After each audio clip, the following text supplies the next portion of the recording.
All right, let me see. House of the Dragon, House of the Dragon. I'm going to be talking about House of the Dragon season 1 and season 2. I've been looking to record this for a while, my thoughts on it.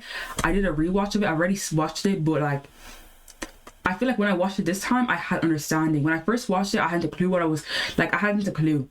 Like, it was just like, I knew who Rhaenyra was based off of like how she was described and how she was portrayed. I knew Alicent was like kind of like opposing her, etc., etc. But that's the basis of what I knew. Like, it was so, and those dragons and everything, and like, I knew, like, I basically, when I first watched it, I feel like how I watched it the second time around, I understand it for what it is. Yeah.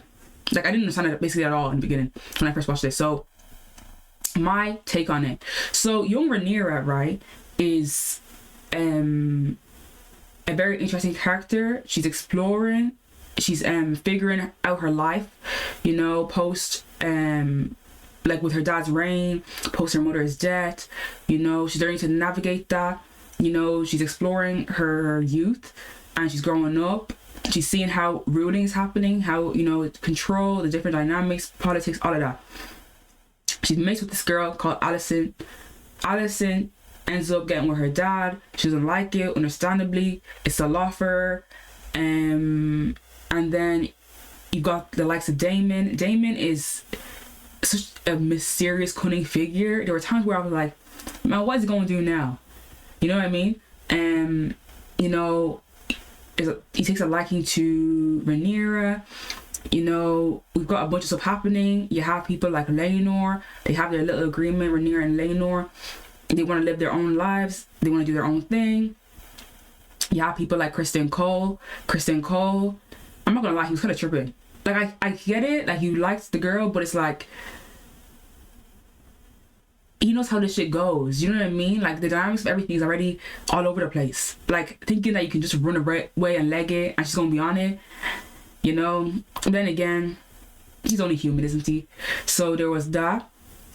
I kind of have like some notes here because like I'm trying to remember everything, you know? It's a lot to happen. Corlys seems like a really, well, in season 1 he seemed like a really nice man.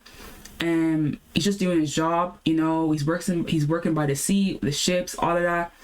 He's doing his thing. He has his brother who I can't remember if it happened in season 1 or season 2, but I get wanting to assume a position based off of what you feel like you contribute to everything, but it's like you have to know how to go about it. You know, when you just like just talk randomly or say X, Y, and Z and offend people, and then it turns into a whole thing, and now he's, you know, GG's.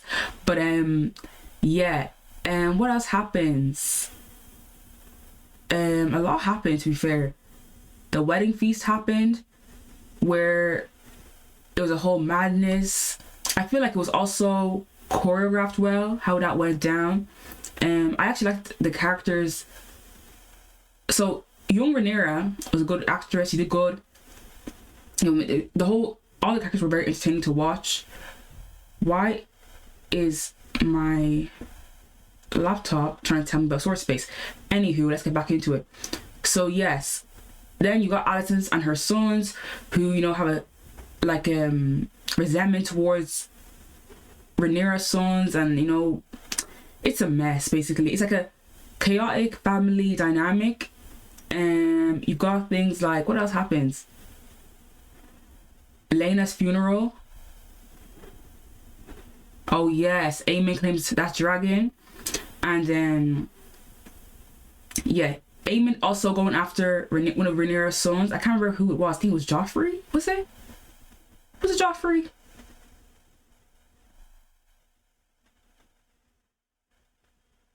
No, Aemon going, it was Lucerys. Yeah, he didn't deserve that. He did not deserve that. Like, that was crazy, guys.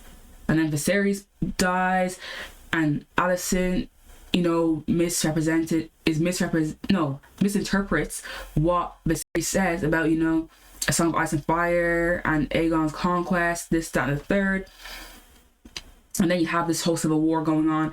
Basically, overall, I liked the aesthetics, the visuals. The cinematography was good.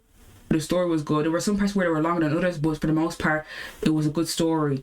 And that took us into season 2.